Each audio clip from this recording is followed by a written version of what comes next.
Alright, hello again. We made Master 1 the other day. We were on Striker. This is the list I've run this season. I changed it up because when I was in like mid-diamond, I had a losing streak. Mid-diamond, I was Diamond 1, and I went like 0-7 and dropped down to like 0-7, 2-7, 2-8. Math is hard. Doesn't matter. The point is, I was running my go second build with a bunch of spells, and then I lost a bunch, and I said, okay, let's change it up. Let's try something else. So I went with a hand trap heavy build, which I think is more effective because the kind of boards that you're expecting from like super heavy in particular is annoying. Obviously, Snake Eye is like the best deck, and I find like Valor Imperm to be really good against Snake Eye. Nibiru paired with like any other hand trap is generally great. So these are basically the hand traps I like the most right now, which is Imperm, Valor, Ash, Nibiru, and Droll. I think you could consider trying to use Bell, but I don't have Bell in this game, and it's UR, and it's how I feel about it. But like Belling Flamberge or Flamberge is a graveyard effect, or Promethean Princess could hypothetically be worth it. And Belling the Link one and Super Heavy also seems pretty good. But not like, I don't know what I'd want to cut for it, because I'm pretty happy with how all these hand traps have done. But yeah, like I said, so we're doing a hand trap lineup. We have Effect Failure, Troll, Ash, Maxi, obviously. Nibiru and Imperm, I found them all to be pretty good. The exception is Droll and Nibiru are bad against Labyrinth in particular. And usually Lab's like a fine matchup if all of your cards are live, but if you draw these two against Labyrinth, it's usually not enough, unless you drew Ash specifically, and they don't have a way to protect Big Welcome. Anyways, for the engine I'm playing, I'm on 3 Ray, a Rose. Obviously, Rhoda is just an extra copy of Ray. We have Engage, 1 Afterburners. I want to cut this because this deck list is aiming to go first. But I think it's too good, but it helps you do going second.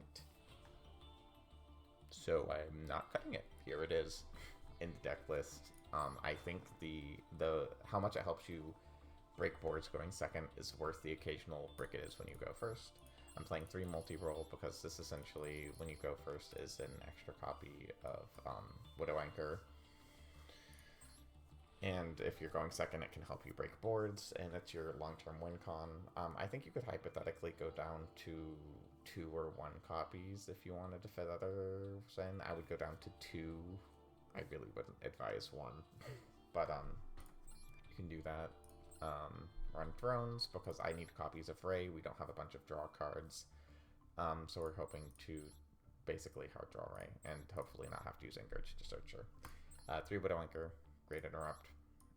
Shark Cannon comes up occasionally, and when you need it, like you really need it. Sometimes it's also an interrupt, like when you can steal your opponent's Barone or something funny like that. 10 out of 10, very funny. Linkage, another copy of Ray. So that's Engine, Call by the Reefs, Call by the Grave. Sometimes you'll call by Ash.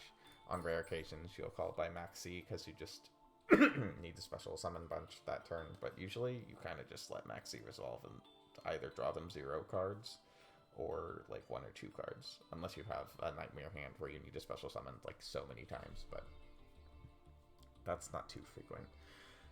And then the last card's Pot of Desires. This just gives you an extra card in your hand for essentially free. Realistically, it's usually at the cost of your grind game in the form of a Widow Anchor or 2. I never banished everything I wanted. But yeah. That's the main deck. Extra deck, 3 Kagari, 3 Shizuku. Can't really advise changing these ever. 3 Hayate, a Kaina. Sometimes I want 2 Kaina, honestly, and I think it would be better than like Phoenix or Unicorn, but I like having Unicorn for if I need to make an access code push, and also Unicorn's important shuffle black like Flamberge or other things that you don't want to destroy.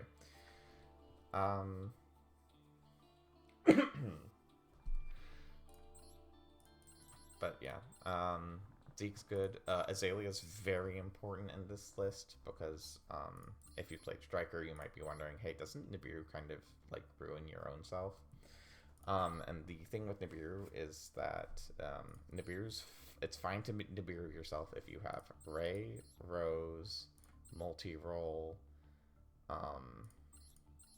or Veiler, and you can extend that even further if it's okay for you to go on Phoenix. But everything I just said puts you directly onto Striker names because Azalea just requires like 2 lights or dark monsters, and so Veiler's a light, Nibiru's a light. So you can, sometimes if you went first, you can like Nibiru your opponent, and then on your next turn, normal summon Veiler, make Azalea, and if something really weird's happening and you have 4 spells in graveyard somehow, you can pop a card and not lose the Azalea too, which is just really powerful. I have needed to use Azalea's second battle effect to destroy the token I made, by the way, which is very funny. But yeah, Azalea is pretty important. Phoenix, Unicorn, and Access Code Talker are pretty much flex spots, and Unicorn's the one that came up the most frequently, followed by Phoenix. I don't remember making Access Code during this climb. This deck had about a 60% win rate from Diamond 5 to Master 1, and that includes the like really bad loss streak. It wasn't 60, it was 59% win rate. I went 87 and 60 with this list. Well, not with this list, with the Sky Striker this season. Yeah, so the I did not D-rank after I changed to this deck list. I think this deck list is, like, every deck feels pretty hand-trappable to stop them from doing what they want to do, and I feel like that's more consistent than trying to break the boards because of how different the boards interact and the different answers they kind of require. So, like, for Super Heavy, like I said before, for Super Heavy, the problem is, like, I already don't like board breaking Super Heavy because Super Heavy just can do whatever it wants, which is super obnoxious. Like, it can literally FTK you. It can also, like, hand rip you for 2 and make a bunch of Omni Negates. So, like, even something like Dark Ruler sometimes just doesn't do anything you want because they'll hand rip it. Same with, like, Regeki and stuff. So just because of the variance, instead of looking to break boards, we're looking to stop them from getting to the perfect end board that they want. And this deck did that to reasonable success. Also, Striker is pretty good in a hand trap war if you and your opponent are like stopping each other's play, because Ray basically forces out 2 hand traps each turn via Kagari and Shizuku, threatening to make you go +1. And sometimes they'll stop Hayate too, even when they like really shouldn't. But yeah, the other thing about this deck list is I built it with keeping in mind that I want to dead my opponent's trolls as much as possible, which is why we're not playing a bunch of card draw, and the only one we're playing isn't one that's designed to get me a card that draws me a card. So that's why I'm not on Thrust. I think you could consider Thrust for like setting an Imperm going first, and then when you go second you can use it to search and engage, but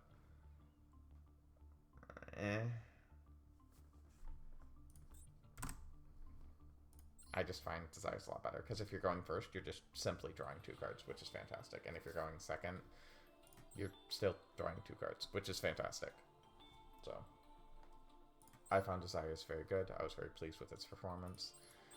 The hand traps were all pretty good. I never got stuck on a Nibiru, which is nice. Yeah. I ran into some stun players, but Afterburners usually does really good against them. Like, if you can stick a multi-roll in particular, and then, like, loop your spells, even if they have, like, strikes and stuff for Ray, you can just slowly burn through all of their guys and back row. This deck is significantly worse than other ones, but I actually didn't lose to stun while playing this deck. So, I think the blind second versions where you board break are a lot better, because at that point I'm like playing 3 afterburners and a Raigeki and a Harpy's Feather Duster, and I've got the thrusts, which means I can search whatever I need. So there's that, but just another great season of playing Striker. I don't really have much else to say, I don't think. If you're looking to climb, I don't really recommend playing this deck. It's really punishing if you don't play properly, and it's not like super strong. But it's Striker, and it is fun for me, so that's why I played it. Next season, I'm probably going to try out Snake Eye myself, because I would like to try the best deck. And I have proven to myself, I climbed with Striker. Striker can compete reasonably in the current meta. It's not like when Tier 0 was a thing, but when Tier 0 was a thing, no deck was going to be playable except here, so there's that. I mean, people played, I don't know, people are on stun stuff. It was all in Master 2 where people were on stun stuff that made me think of like when Tier Limit format was live. Except, I don't feel like Snake Eye requires that kind of response, like, because you can hand trap that deck to some level of success, especially because we don't have all the cards that are printed in the physical game. I've run off on a tangent. Yeah, that's it. If you do want a good place to play Striker, I recommend playing it in the event. That has been a lot of fun. And I'll just pull up that list real quick. This is what I'm playing for the Link event primarily. I just played some Sword Soul so I could Synchro Summon, which is why this isn't the active list, but this is the Striker list I've been running. It's so much fun to me to just like break their board, steal other stuff. You can replace like Mind Con and Change of Heart, Triple Attack. Basically all of the URs that are for board breaking, you can replace those with something with different spell cards that are cheaper, if you'd prefer. It can be like target, destroy, it could be econ, who cares? Depends on what you have. It's just really fun. Sword Soul doesn't usually put up a board that's like super threatening, and so you can just like run them over by having a bunch of things. 3 Afterburners is so great to play. The main problem with this deck list is you're unlikely to have a lot of interruptions when you pass to your opponent, but man, do I not care. It's so much fun to break their board. And usually they like give up, and you'll usually have like a Widow Anchor, which is generally enough for the kind of decks that are available in the format. Yeah. Okay, that's it. Bye.